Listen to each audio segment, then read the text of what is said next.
This is Power Hour with Gabriella Power. Hello and welcome to Power Hour. Well, at this point in time, just 8 of Donald Trump's 22 cabinet nominees have been confirmed by the Senate, and we'll go through the key takeouts from the hearings in a moment because the Democrats have turned this process into a complete circus and it has been embarrassing to watch.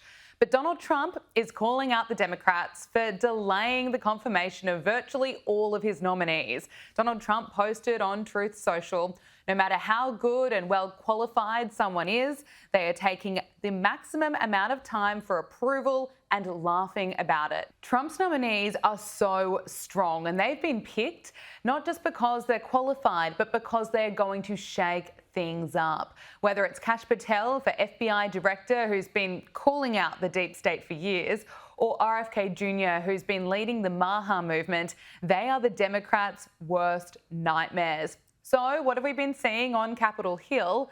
Essentially, a bunch of Democrats being so triggered, many of them have been having temper tantrums, been kicking and screaming and making fools of themselves along the way. Let's look at RFK Jr.'s hearing for Health and Human Services Secretary.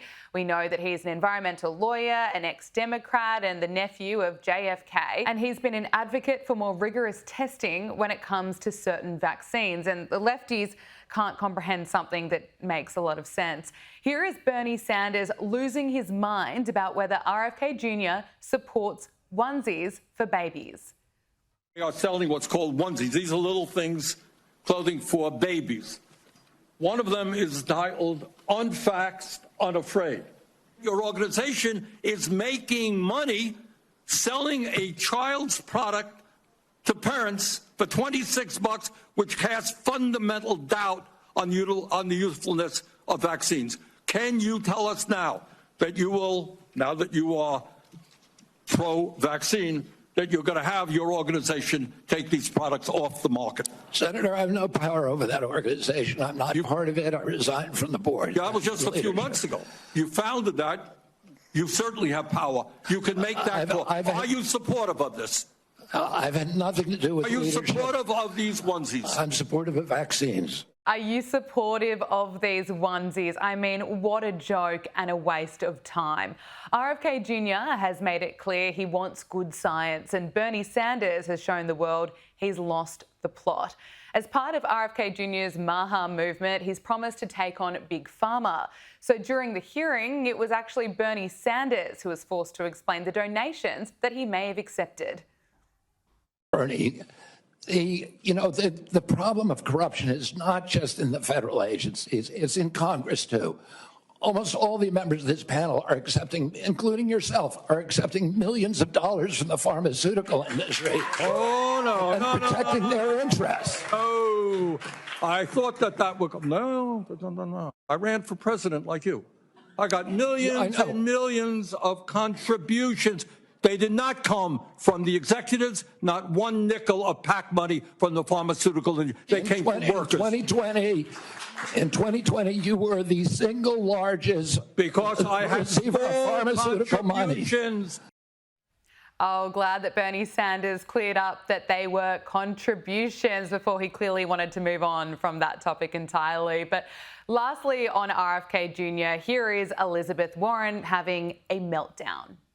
You financially down the line. I'll comply with all the ethical guidelines. That's not the question. You and I, you have said you're asking me, Senator, you're asking me not to sue vaccine pharmaceutical companies. Yeah, you are. That's exactly what you're doing. Look, no one should be fooled here.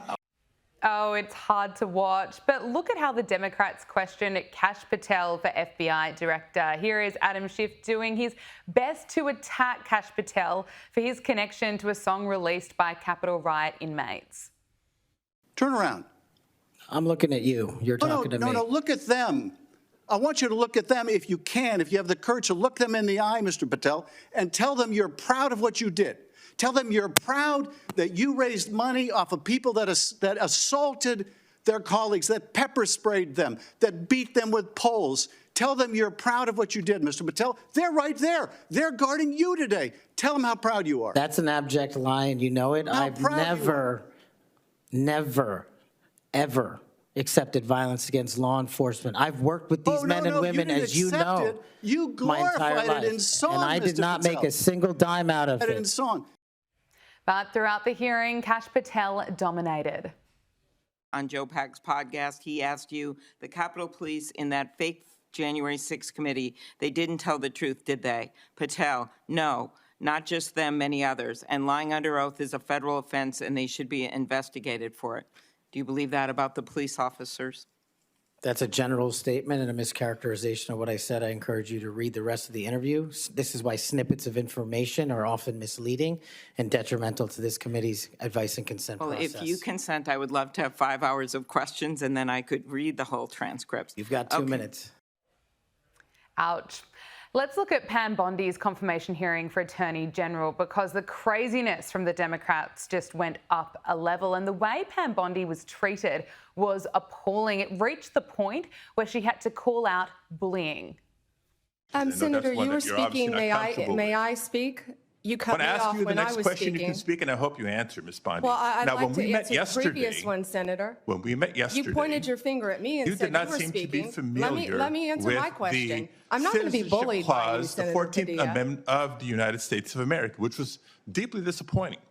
I guess you didn't want to hear my answer about Pennsylvania. After I gave an opportunity to study overnight. So can you tell me in this committee what the Citizenship Clause of the 14th Amendment says?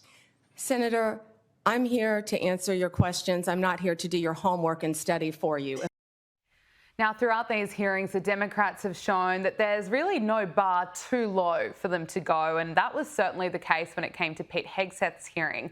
Here is Tim Kaine trying to smear him by bringing up his children. Can you so casually cheat on a second wife and cheat on the mother of a child that had been born 2 months before, and you tell us you are completely cleared? Senator, how is that a complete clear? Senator, her child's name is Gwendolyn Hope Hegseth, and she's a child of God, and she's 7 years old. And she was, and you cheated on the mother of that child less than 2 months after that daughter was born, didn't you? Those were false charges. And just when you think that it couldn't get any lower, it does. Here is Tim Kaine again. Did you ever engage in any acts of physical violence against any of your wives? Senator, absolutely not. But you would agree with me that if someone had committed physical violence against a spouse, that would be disqualifying to serve as Secretary of Defense, correct? Senator, absolutely not have I ever done that. You would agree that that would be a disqualifying offense, would you not? Senator, you're talking about a hypothetical. Now, despite the ugly attacks, Pete Hegseth kept his cool for the entire 5-hour hearing, and he left Elizabeth Warren completely stumped when she tried to trip him up. In other words, you're quite sure that every general who serves should not go directly into the defense industry for 10 years, but you're not willing to make that same pledge? I'm not a general, Senator. Now, Pete Hegseth has been confirmed, and there is concern around Tulsi Gabbard. Let's look at her hearing for Director of National Intelligence. She was on fire when she had to call out how offensive the line of questioning was from Senator Jerry Moran.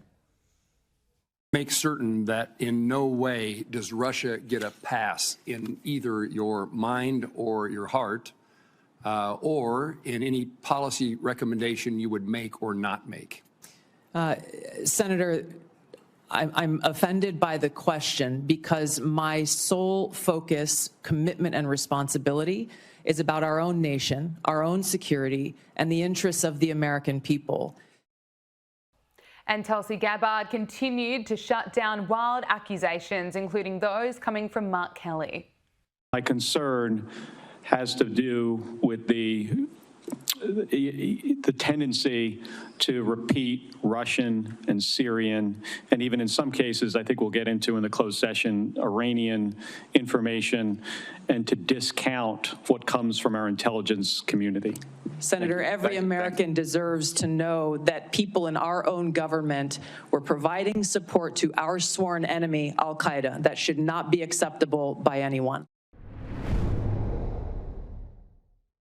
Let's bring in Senior Editor-at-Large of Newsweek, Josh Hammer, and GOP pollster and messaging strategist, Brent Buchanan. Thank you both for joining us.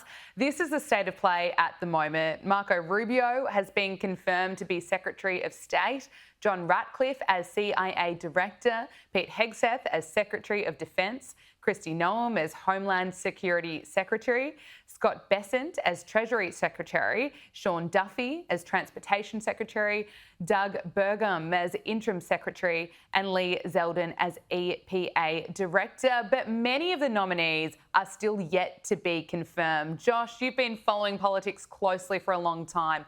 I want to get your thoughts on the hearings and what a joke they've become, and why are these confirmations taking so long?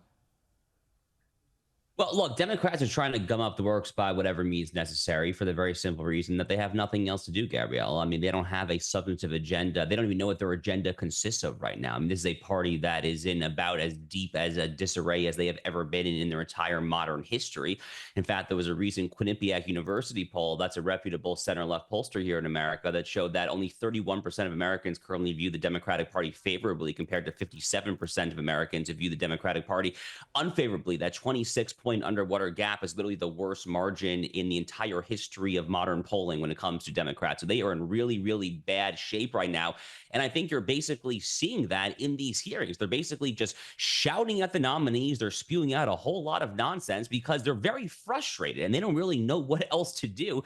And the reason that they don't know what else to do, I think, is because they are systemically incapable of getting to the root of the problem. They can't actually get rid of the DEI beast. They can't get rid of the woke beast, because to do so would be to repudiate the entirety of the post-2008, post-Barack Obama legacy, which is something that they're not capable of doing at this time. Look, when it comes to Trump's nominees, I think that they're all going to get confirmed. The only one who I had really any questions about going into the past 24 hours was Tulsi Gabbard, but the latest news out of that is that Senator Susan Collins from Maine, who is one of the squishiest Republicans in the entire caucus, she said that she's actually going to vote for Tulsi Gabbard. So unless Mitch McConnell of Kentucky can kind of cobble together some older school Republican security hawks who really don't like Tulsi Gabbard's equivalence when it comes to Edward Snowden, something that personally I'm actually not the biggest fan of that equivalence either. I don't think it's worth taking her nomination on that. But if McConnell and his allies become so aggrieved by that they can tank her, that is the only possibility I currently see that any nominee might not get through. But again, I think she's safe too.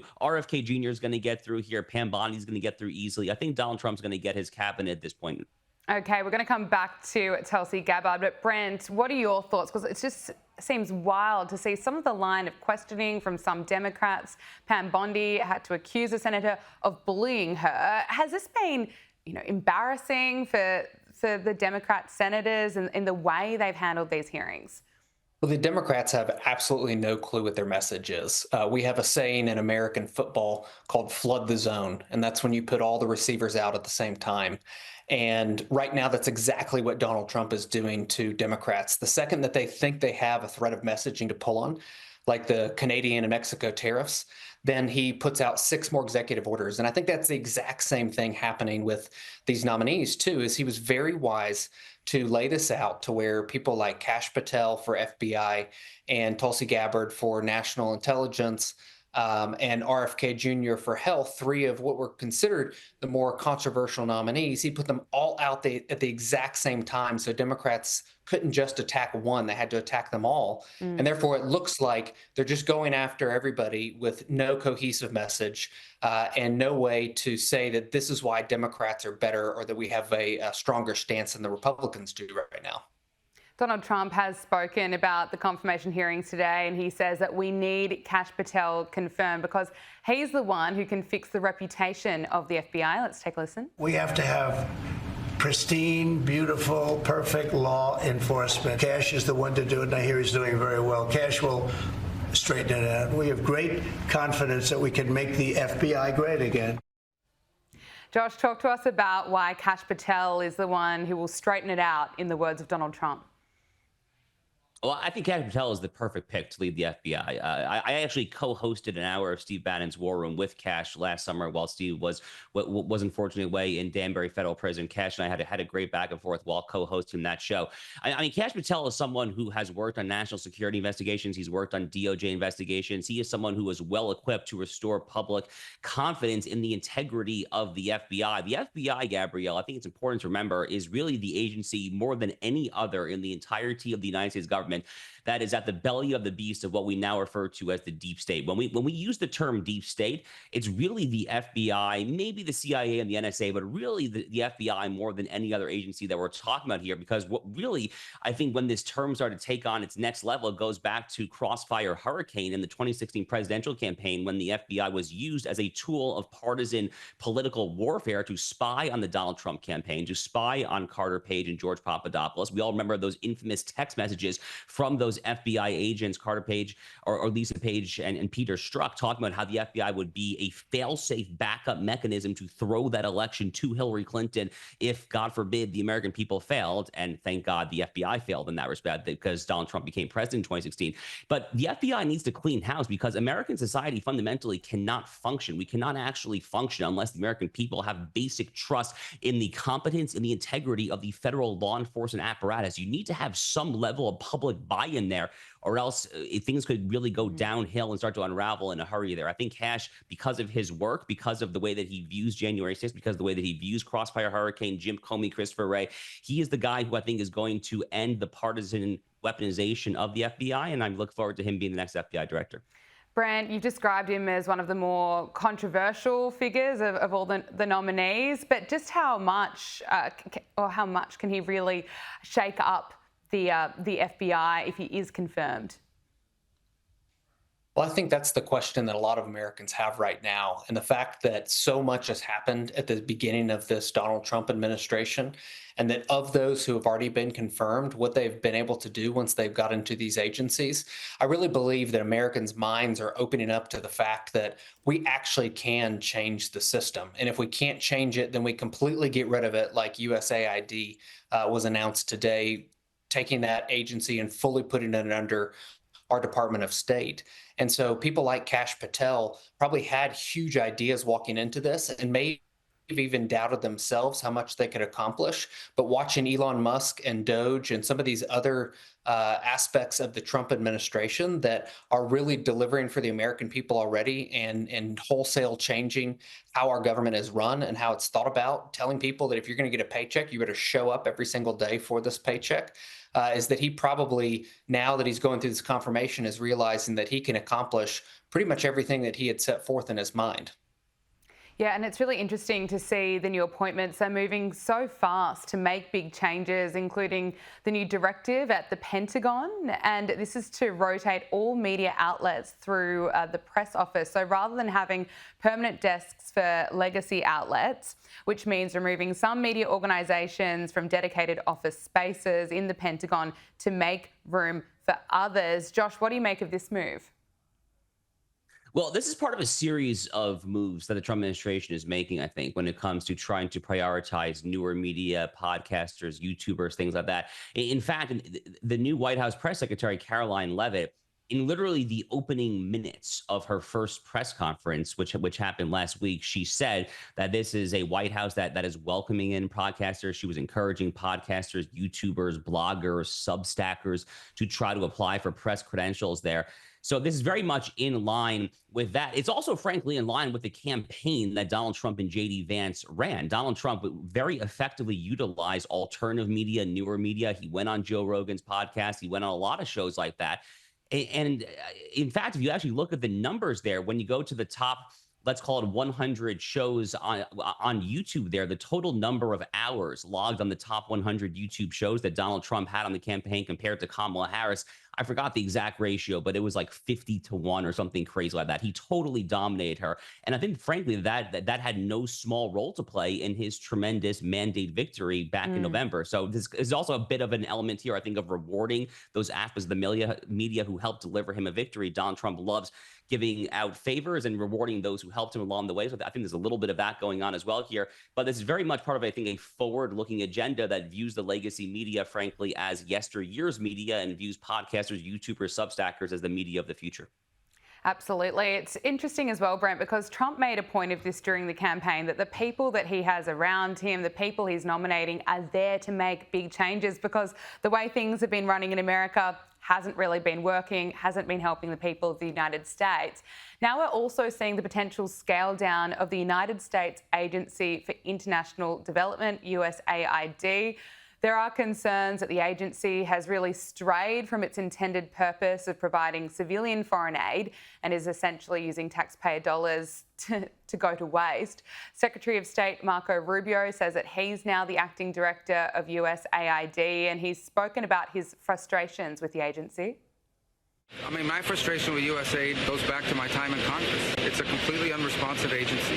It's supposed to respond to policy directives of the State Department, and it refuses to do so. Every dollar we spend and every program we fund, that will be aligned with the national interest of the United States. And USAID has a history of sort of ignoring that and deciding that there's somehow a global charity separate from the national interest. These are taxpayer dollars. Now, Brent, this has, of course, caused some controversy, but I'm impressed with the speed, just how quickly the Trump administration has been able to kind of go after these agencies that may not be serving the American people. Well, right now, Americans are open to looking at everything. And I really credit Vivek Ramaswamy and Elon Musk for spending a lot of time in the lead up to Trump actually taking the oath of office to explaining what is the Department of Government Efficiency, why do we need one, what is it going to look at? And they're doing an incredible job communicating everything that they're seeing and finding. And they're starting and looking at every agency from the bottom up. When you look at how much money goes into USAID compared to CIA, at least what's on the books, and other agencies, I think everything's on the table at this point. And any agency who can prove that it is advancing the cause of our country is going to be fine. And I think even programs within USAID, there are going to be ones that are maintained and sustained, and maybe even additional funding given to them. But we're just finally to the point where everybody's going to have to justify the money that they're receiving. I saw a stat today that if we just went back to our 2019 budget, which is simply a year before COVID, we would actually have a $500 billion surplus in this country right now. And Americans are feeling the pressure and crush of inflation and higher interest rates and a government that keeps getting more and more money and is not responding to their needs or taking care of them. We've got a whole swath of Western North Carolina that has had nothing done for it since the hurricanes during the election that tore through there and ravaged entire communities. And then they see money go to Ukraine and they wonder, why are foreigners being prioritized over Americans for American tax dollars? Josh, Donald Trump says that he loves the concept of USAID, but they're radical left lunatics. And Elon Musk says that USAID is beyond repair. Look, so this agency was founded by President John F. Kennedy in 1961. It was founded at the height of the Cold War, around the time of the Cuban Missile Crisis. And it was founded to try to be a vehicle to engage in soft diplomacy across the world, to try to keep various countries, second world countries, third world countries, and so forth within the broader Western bloc, within the Western sphere of influence, so that the so-called domino theory of the Soviet Union would not ultimately come to fruition. So every time that you have any organization, any edifice that kind of came to being during the Cold War, my very first question as a commentator, as an analyst, and so forth there is, has this organization outlived its usefulness? And my candid, frank conclusion when it comes to USAID is that the answer is yes, because if you look at some of the recent disbursements they have been making there, I saw that $2 million of U.S. taxpayer dollars were laundered through USAID into Guatemala to fund chemical castration, genital mutilation, aka quote unquote gender affirming care. I saw $45 million that went to Burma, aka Myanmar, for DEI initiatives. Over $500 million, I think it was like $520 million was the exact number, went to various African countries to try to promote so-called ESG, which means environmental social governance, is basically the DEI in investing there. So you get the idea, Gabriella, is that a lot of American dollars here are going to a lot of garbage causes. And that's not to say that they don't do any good work. They actually do a lot of very important work here when it comes to HIV/AIDS prevention. They've been involved with Ebola outbreaks in the past there. But surely what good work they do can be subsumed into the Department of State. There's probably a lot of synergies there. There's probably a lot of bureaucratic overlap that can be trimmed there. I guess the broader point is, and this kind of builds off what Brent was saying, if you're trying to ultimately cut the fat in what Russell Vought likes to refer to as the woke and weaponized bureaucracy, you have to start somewhere. And surely the lowest hanging of all lowest hanging fruit would be an organization that's giving out over $500 million to fund ESG in Africa. A US Senator, Brian Schatz, is threatening to block Senate votes on all of Trump's nominees in protest over moves to shut down USAID. Brent, are you surprised that the Democrats are trying to do this? Listen, they're grasping at any straw that they can put their hands on right now. And what's, I think, most amazing is that Americans really aren't listening to them. Maybe this is part of Trump's strategy to really go around the mainstream media and go straight to citizens and voters and have the conversation. But Democrats aren't being viewed as very effective right now. And, you know, you saw this yesterday where the tariffs were announced and Democrats' hair lit on fire. And then they said all these horrible things were going to happen, and less than 24 hours later, a deal was cut with Mexico and Canada to each put 10,000 troops on their own borders to stop the flow of illicit drugs into our country. And I think that anything that they say at this point is really wasted breath.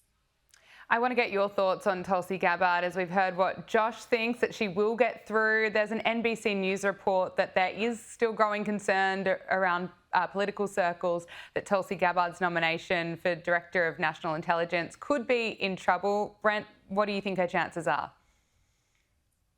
As Josh mentioned, it's really encouraging when a Republican senator in a blue state, and I think what most people who don't follow U.S. politics incredibly closely, which I would call sane individuals, realize is that there is really no red senator left in a blue state or blue senator left in a red state outside of this one senator, Susan Collins, who came out today and said that she would be willing to support and vote Tulsi Gabbard for Director of National Intelligence. And that sends a huge signal, because if you were going to have some defense hawks or national security hawks that came in and tried to block this effort, she would be the very first name that you would think of that would be the head of that opposition. And the fact that she was the first one to come out of that group and say, I'm behind Tulsi Gabbard, really passes a lot of credibility to her. And one thing that I'll remind Republicans of, if you're a Republican senator, that Democrats 100% voted for every single one of Biden's nominees. So we need to have the same backbone that they did. Yeah, what do you make of this, Josh? Are we seeing any Republicans holding things up as well? And what are the consequences of that? Well, I do think that Mitch McConnell and maybe some of his close allies are probably gearing up for some sort of move against Tulsi Gabbard. But again, I'm not sure I see the votes there to sink this nomination if Susan Collins is indeed a yes vote there. I'm just not sure the math adds up. Maybe they'll give it the old college try, so to speak, but I'm just not sure I see it. RFK Jr. is another one who I think prior to his confirmation hearing was considered maybe a 50-50, a jump ball, to kind of borrow another American sports analogy there. But on the betting markets here, at least after his Senate Finance Committee confirmation hearing, the odds of his being successfully confirmed really skyrocketed. I think I saw 86% among the betting markets there. The idea was that he did a lot to assuage the concerns of a lot of the more socially conservative pro-life senators. Frankly, as a socially conservative pro-life for myself, I actually had a lot of questions for RFK in that respect. I think that he acquitted himself pretty well over the course of that hearing there. So I really do think that at this point, all of Trump's nominees are going to get confirmed. If there's anyone who's going to go down, it would be Tulsi Gabbard or RFK Jr. I don't think Kash Patel is in any kind of serious doubt. Pam Bondi certainly is not. So it would be Tulsi or RFK, but I think the votes are probably there for all of them.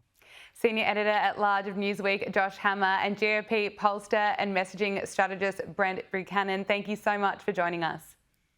Thank you, Gabrielle. Thanks.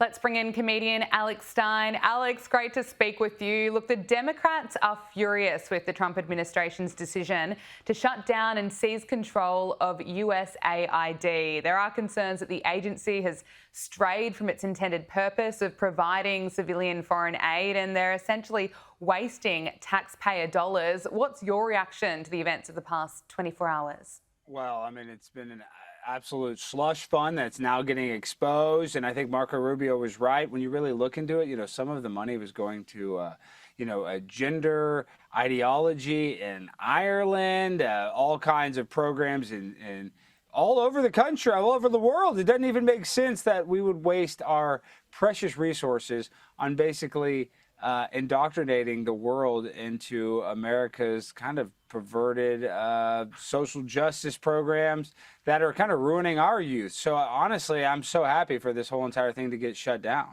Let's listen to what Donald Trump has had to say on USAID. I love the concept of it. Yeah, that's the program. Sure, I love the concept, but they turn out to be radical left lunatics. And the concept of it is good, but it's all about the people.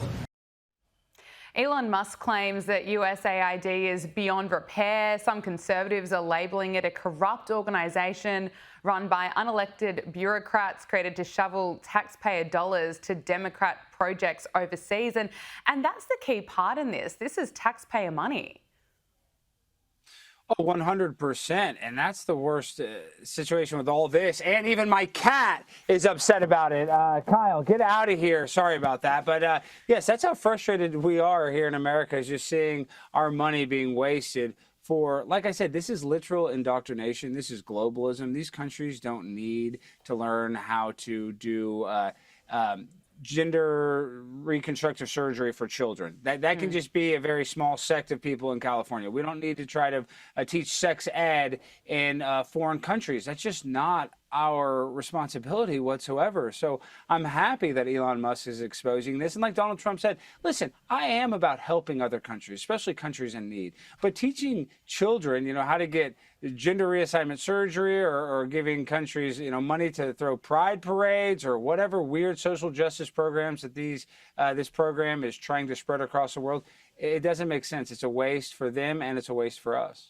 Now let's look at what Donald Trump has been doing, especially with, he's caused a bit of a panic when it comes to the tariffs he's announced on Mexico and Canada. We've seen the panic play out about this, about how it could potentially drive up costs, what it would mean for jobs. But really, what we were seeing unfold is Donald Trump sticking up for America, claiming that countries have been taking advantage of the US for a long time.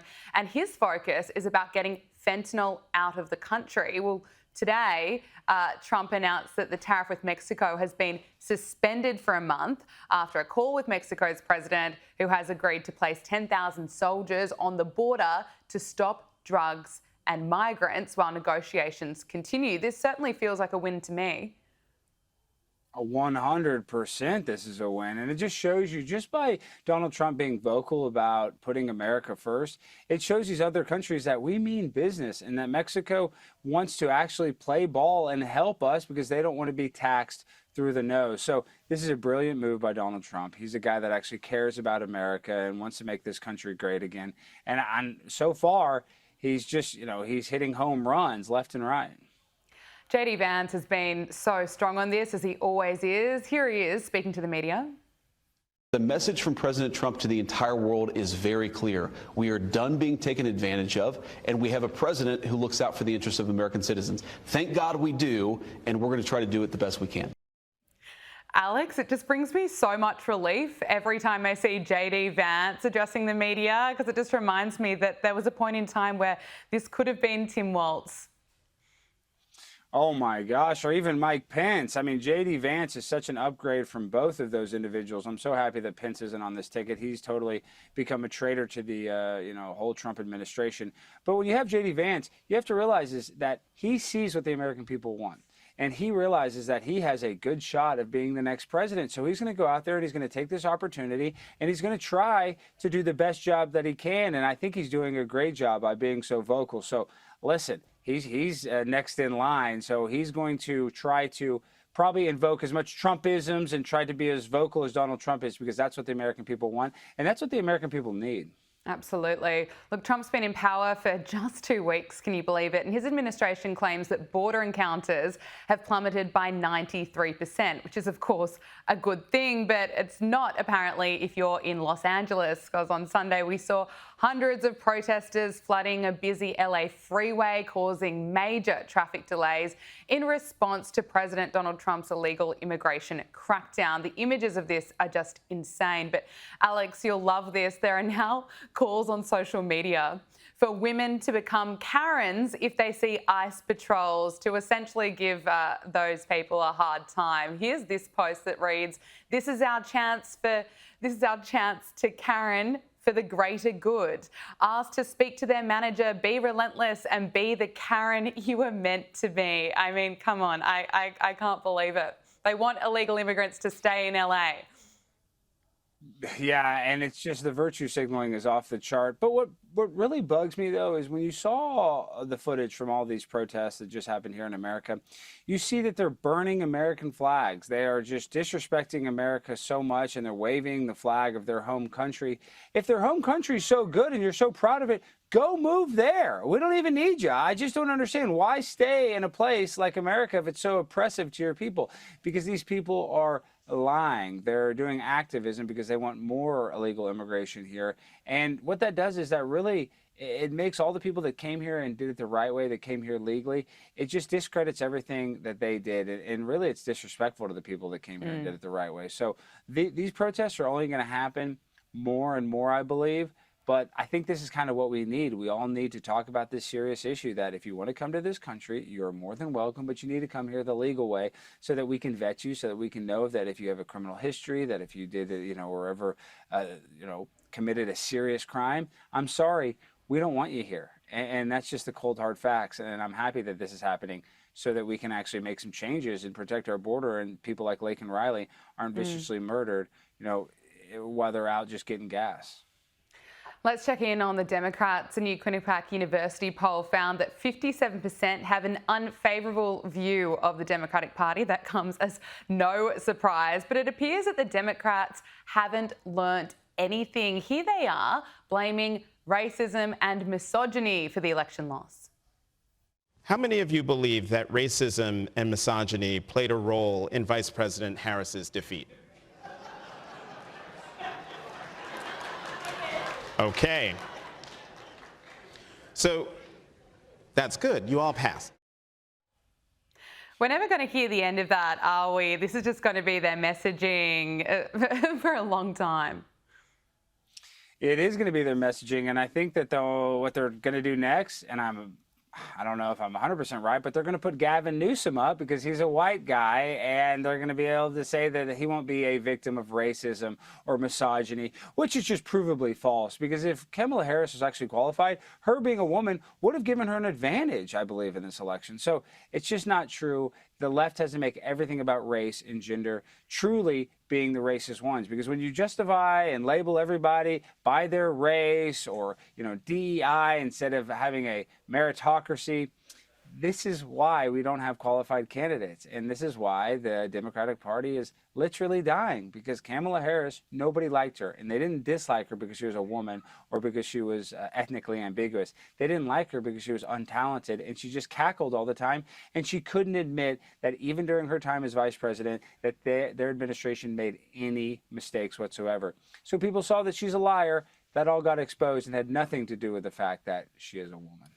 And I think they're in trouble if they want Gavin Newsom to lead. He's been a disaster for California, and we've seen that with the wildfire catastrophe that unfolded in January. But Donald Trump, he's saving the day. He issued an executive order on Sunday to call on federal agencies to overrule California's regulations on endangered species to create more water availability. And the order also calls on several federal agencies to conduct reviews of environmental programs in the state. Now, this is a win for people in California. They've been through so much and they needed action like this to be taken.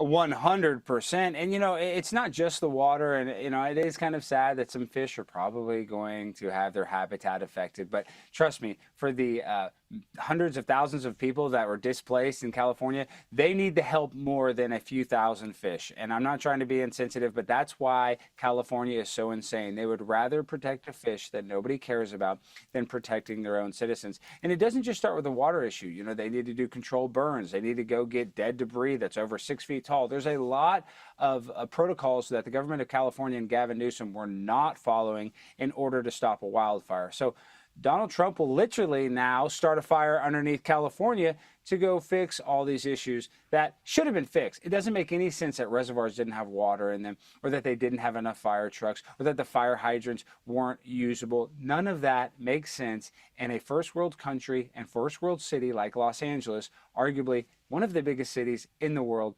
This should be a simple thing, having water to put out fires, but not in Los Angeles, California, because the leadership is just so incompetent. Alex Stein, thank you so much for joining us. Great to chat with you. Always a pleasure. Thank you. Joining us now is royal commentator and host of the To Die For Daily podcast, Kinsey Schofield. Kinsey, thank you so much for joining us. Let's start with the Grammys. We know when it comes to celebrities, there's really not much that shocks us anymore. But of course, Kanye West and his wife, Bianca Censori, managed to do just that when Bianca showed up basically naked on the red carpet. I mean, really, what is going on? Can I get your reaction?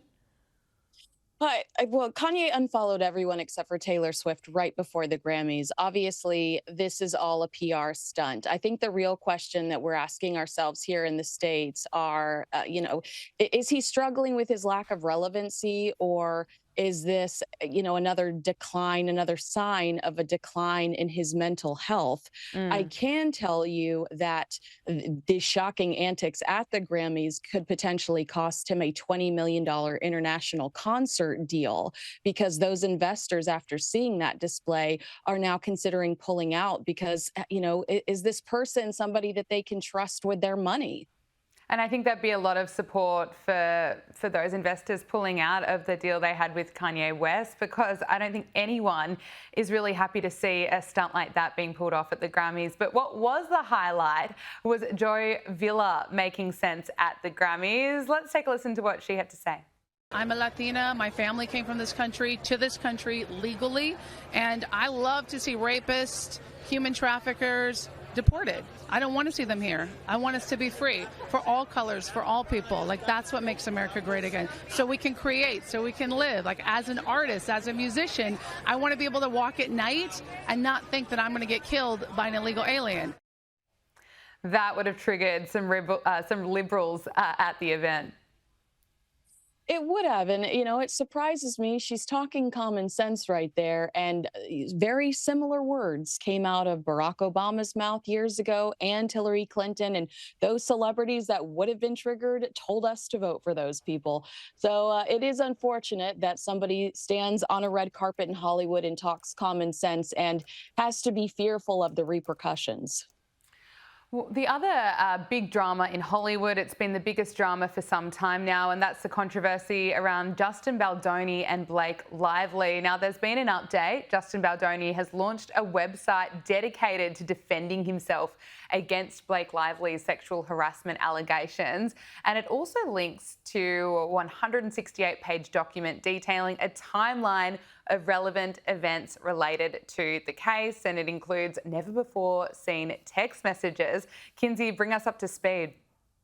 Well, first of all, I'd like my Saturday back, because I read absolutely every single one of those pages. And why this is so damaging to Blake Lively is because I was not emotionally invested in this. I did it out of sheer curiosity, and I have switched teams. Now I feel like Blake and Ryan are pretty aggressive and entitled individuals, and I feel bad for Justin. They were in court today, not the celebrities themselves, but their representatives, and a judge did kind of slapped Baldoni's hand for this move, for this website being out there. But in the court of public opinion, which I think is what is most important to him, this website has shifted the narrative immensely. And I do think no matter what happens with the judge in the court, they're going to feel like this is a win for them, because they do have people like me that are now siding with them. I want to speak to you about the royal news. Kensington Palace will no longer give details about the outfit choices of Princess Catherine, especially when she wears certain outfits at public engagements. She wants to focus to be on her work rather than her wardrobe. A palace source on Saturday told the Sunday Times that Catherine wants the public to focus on the important issues that she is spotlighting rather than her fashion choices. What are your thoughts on this decision? You know, I support this, and I wonder if at all this has to do with the Vanity Fair article slamming Harry and Meghan that criticized the fact that Catherine had been spending 11 years on, the early years project, and the author didn't feel like there was much to show for it. I disagree with the author there. But isn't it interesting to you that this comes just a week after Vogue magazine, allegedly, according to the Daily Mail, approached the Princess of Wales asking if she'd like to appear on the cover because they felt like she was a global fashion icon? Well, let's talk about Harry and Meghan. Prince Harry and Meghan Markle are reportedly considering a shock move to the UK. According to royal expert Bronte Coy, the Duke of Sussex's mind must have changed about members of the royal family after spending the past 5 years in the United States. Kinsey, are we really going to see this happen? Well, it hasn't changed Meghan Markle's mind. She hasn't stepped foot in the UK since the death of Queen Elizabeth. She prides herself on that, and she prides herself on that control that she has. Harry and Meghan don't attend his friends' weddings because she doesn't want to visit the UK. She didn't accompany him to his uncle's funeral last year or the 10th anniversary of the Invictus Games, knowing he would be alone and the royal family would not be there to support him. I think that this story is ludicrous. Because Meghan Markle does not want to be in the UK. And I don't think people in the UK want to see them back either. Prince Andrew could face an FBI probe after the man set to be his new boss vowed to do everything to expose those who worked with Jeffrey Epstein. Now, the bombshell came as newly published emails suggest that Andrew was in contact with Epstein for longer than he claimed. That's according to reports out of The Sun. What do you think is going to happen here? Yeah, I mean, this is concerning because Kash Patel, Donald Trump's pick for FBI head, has been talking, before Trump was elected, was talking about how we needed to expose everyone that was associated with the Epstein scandal. No one was above the law, which is something that the Biden administration touted, all of the times they went after Donald Trump. So I do think that this is something he should be concerned of. What a gross email that we found in the Jeffrey Epstein, Randy saying we'll play some more soon. And this is after he lied to Emily Maitness and told the BBC that he was no longer in contact with him. He should be concerned. And why can't you just be honest and keep your nose out of trouble, Andrew?